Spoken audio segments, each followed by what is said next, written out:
Há países que nos taxam muito, como o caso do Brasil. Se isso acontecer, taxaremos de volta.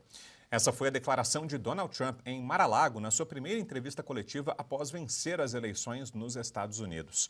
O republicano defendeu propostas para elevar tarifas para produtos estrangeiros em resposta à taxação nas exportações americanas. Josiane Reis, será que diante disso, Josi, os BRICS e especialmente o Brasil vão manter esse plano de substituição do dólar? A Rússia já tinha tirado o pé dessa ideia, né? Atribuiu ao próprio presidente Lula, disse que não era da Rússia essa iniciativa, que foi ideia de Lula da Silva. Será que depois dessa, e agora com Trump subindo o tom mais uma vez, essa ideia está sepultada, Josi? Na verdade, foi a África do Sul, né, que colocou ali, dizendo que foi ideia do Lula, não duvido, porque a gente tem uma dupla, né, Lula e Dilma, atual presidente do Banco do BRICS. E o Putin, desde o início dessa ideia, dessa discussão, dessa moeda, ele sempre já deixou algumas mensagens de que ainda é muito cedo. E gostem do Trump ou não, a gente viu uma série de mudanças no mundo em relação à vitória dele. China, Rússia, todos ali sinalizando. Ninguém pegou a vitória do Trump e disse: agora vou confrontar os Estados Unidos, agora os Estados Unidos está mais fraco, agora é hora de atacar. Ninguém, todos recuaram. Estou dizendo que são bonzinhos e querem paz mundial, né? Mas todos sabem que o Trump ele tem sim mais culhões do que qualquer outro candidato ali, na verdade, né? Então, essa ideia do Banco do BRICS, inclusive a moeda, ela tem a proposta de ter metade de lastro em ouro e a outra metade nas moedas locais, né? E você vai pegar aí países mesmo emergentes, mas parecidos com o Brasil, que está aí queimando sua moeda praticamente. Então, assim, eu acho que isso não vai vingar. O BRICS ele pode bater nessa pauta, pode querer desenvolver, mas depois dessas afirmações do Trump, essa é mais uma, né? Mas ele foi bem firme em relação aos países do BRICS, então aquilo ali já foi um recado.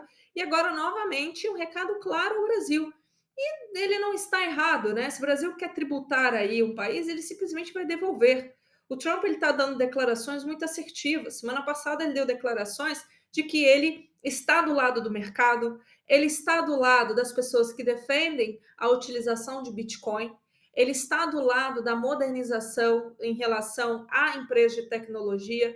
Lembrando que o Mark Zuckerberg não virou, né, a casaca à toa e saiu da parte dos progressistas e começou a apoiar, inclusive doou ali uma boa grana para a festa de posse de Trump. E o próprio Elon Musk, né? Obviamente que o Elon Musk tem sim interesse nos Estados Unidos, mas, gente, cá entre nós, ele é empresário, ele tem bons negócios. O Elon Musk, o Trump tem altos projetos em relação à inteligência artificial para a própria Casa Branca, setor de criptomoeda para a Casa Branca, além de outros projetos que vão expandir em relação a carros autônomos. Então, o Trump ele é enfático, ele é amigo do mercado, né? Ele joga a favor do mercado no sentido de liberdade econômica, porque é assim que a América se construiu e ele sabe como fazer a América continuar crescendo. E ele deixa claro para países aí que não colaboram, né? Não porque o Trump ele possa mandar no mercado mundial, mas é fato que ele é presidente do país de maior dominância nesse aspecto de mercado e de moeda. Não tem como fugir disso. Não adianta com esse discurso de vamos lutar contra imperialismo americano. Fatos são fatos, né? Mesmo o Trump não sendo perfeito, mas ele pelo menos deixa claro o seu posicionamento. Ô Musa, e você, como imagina que vai se comportar o governo brasileiro agora, diante da presidência do Donald Trump nos Estados Unidos, especialmente em relação à agenda econômica e multilateral?